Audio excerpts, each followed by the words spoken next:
Assalamualaikum warahmatullahi wabarakatuh. Saya Kina Giri Sastra dengan NIM 24111143003 akan menjelaskan mengenai 10 modul aplikasi Odoo untuk tugas ujian akhir semester mata kuliah Manajemen Operasional Teori. Baiklah, langsung saja kita mulai dengan stok persediaan. Sini untuk stok persediaannya kita tambah produk baru. Terus bikin karena saya perusahaan pakaian, jadi di sini saya bikin kardigan biru. Setelah itu kita set berapa kuantitas di tangan. Di sini saya bikin 100 aja. Kemudian set harga jualnya berapa. Pajak penjualannya juga dihapus aja. Terus pajak pembelian juga dihapus. Terus di set modal. Setelah itu tambah aja foto produk dari kardigan biru ini. Setelah itu kita bikin referensi kodenya. Di sini aku bikin CB_001. Tapi itu udah ada, jadi ganti ke CB_002 ya. Untuk kategorinya itu pakaian, kemudian kita pencet produk, kita lihat apakah sudah muncul atau belum. Dan itu sudah muncul ya, CB002. Oke, sekarang kita lanjut ke penjualan ya. Di sini kita klik aja baru, ketik pelanggan. Di sini aku bikinnya Styler Store ya. Nanti otomatis kayak isi alamat faktur, alamat tujuan. Lanjut itu kita ke cari produk, kita masukin produk yang kardigan biru tadi. Kita set kuantitasnya. Kita set juga harga satuannya yaitu 130 ya tadi. Nah, di sini aku bikin kuantitasnya 40 aja. Kita kirim. Oke, sudah. Sekarang kita cek di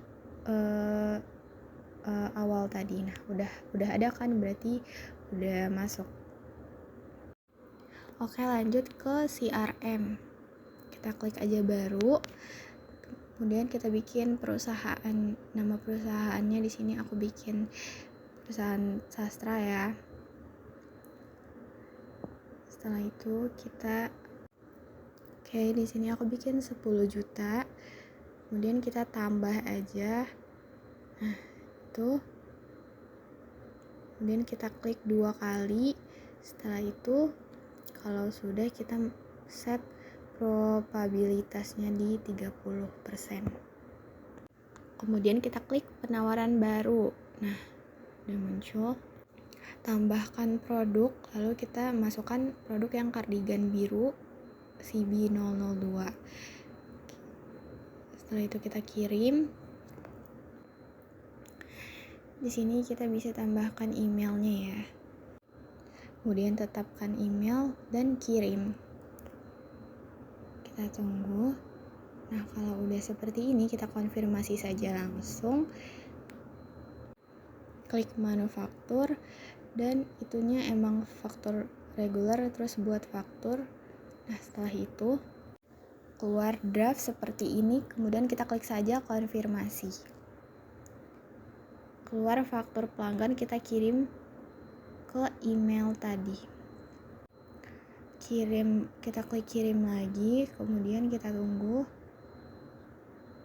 Nah, bisa dilihat itu sudah terkirim ya, teman-teman. Di sini kita bisa mencetak kartu faktur pelanggannya ya, teman-teman. Kalau udah tercetak, kemudian kita bisa di sini kita pencet sell order, lalu tekan pengiriman, lalu kita validasi. Setelah itu kita kembali, kita cek di stok persediaan apakah dia sudah bertambah ya. Nah, bisa kita cek itu udah 99. Selanjutnya itu kita masuk ke bagian kontak. Kemudian kita bikin tekan baru. Kita masukkan nama.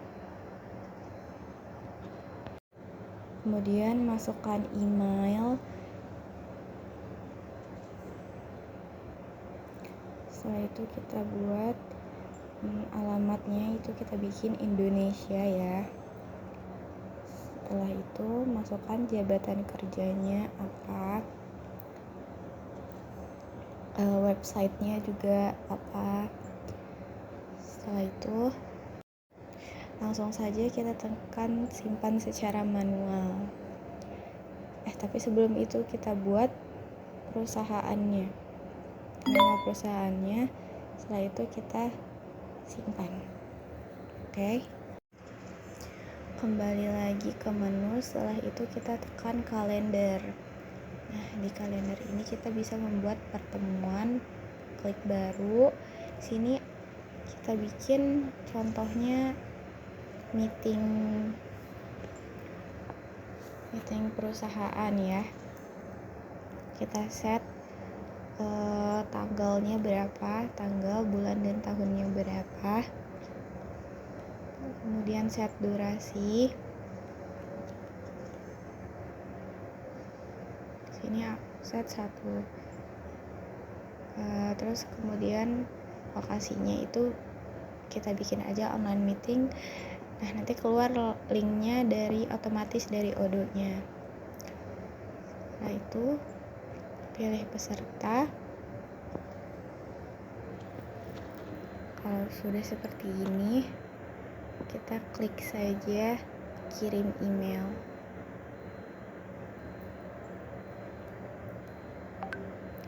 Setelah itu kita kirim.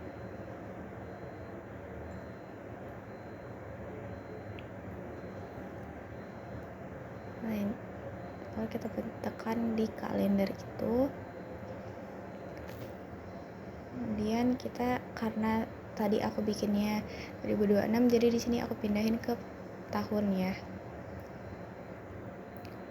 Nah, itu tekan kita tadi buatnya berapa, karena aku bikin 4 Januari, jadi aku tekan 4 Januari ya. Ini kita lanjut ke pembelian, klik baru. Setelah itu kita masukkan nama pemasoknya ya. Oke, setelah kita masukkan, kita tekan centang yang minta konfirmasi. Setelah itu kirim. Lalu buat email, muncul tampilan seperti ini. Kemudian klik kirim lagi. Di bagian produk kita cari produknya, yaitu yang kardigan biru yang CB_002. Kita set kuantitasnya yang mau kita tambahkan di sini berapa. Kalau sudah, kita kembali konfirmasi order. Oke, setelah itu kita tekan lagi terima.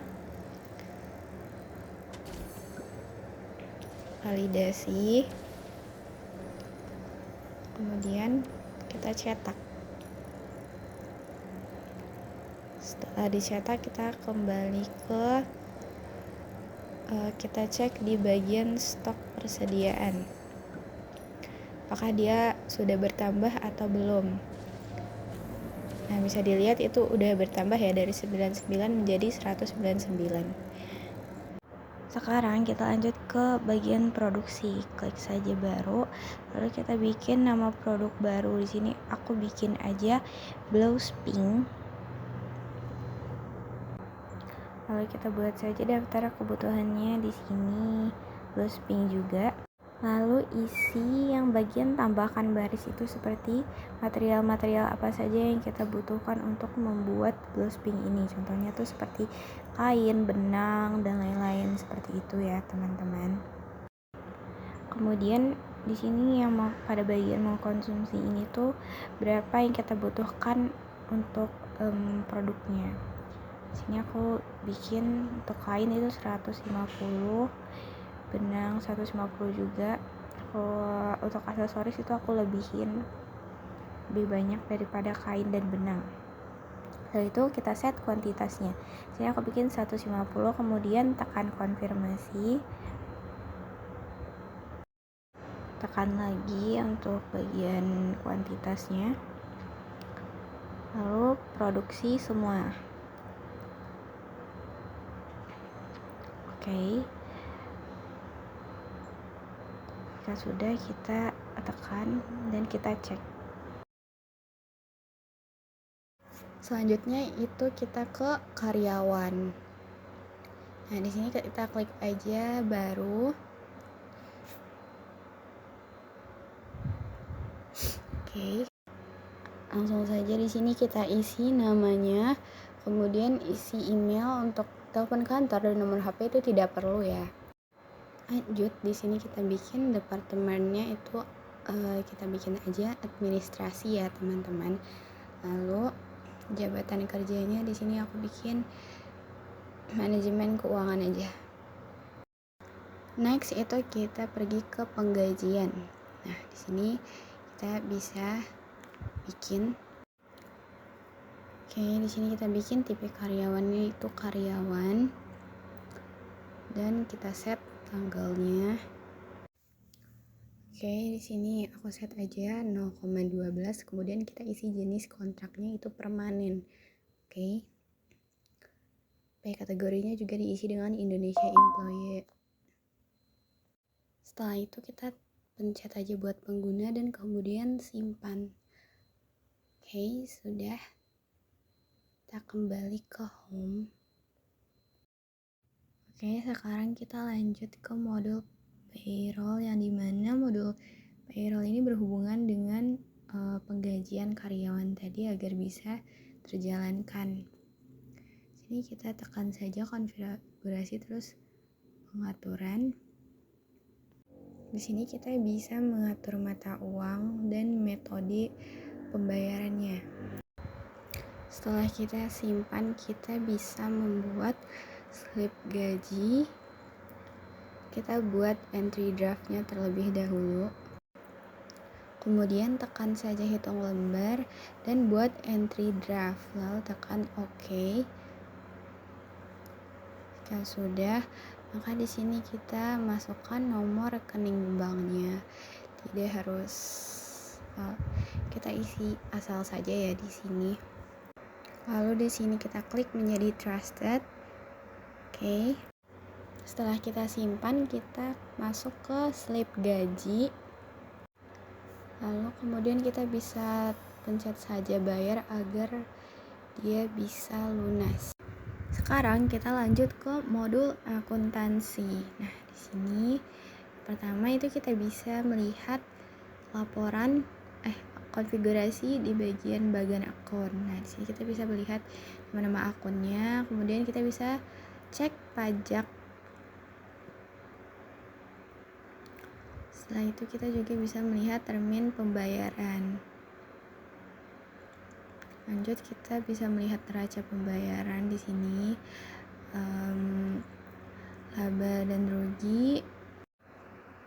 Oke, di sini juga kita bisa lihat laporan arus kasnya, tinjauan di audit jurnal.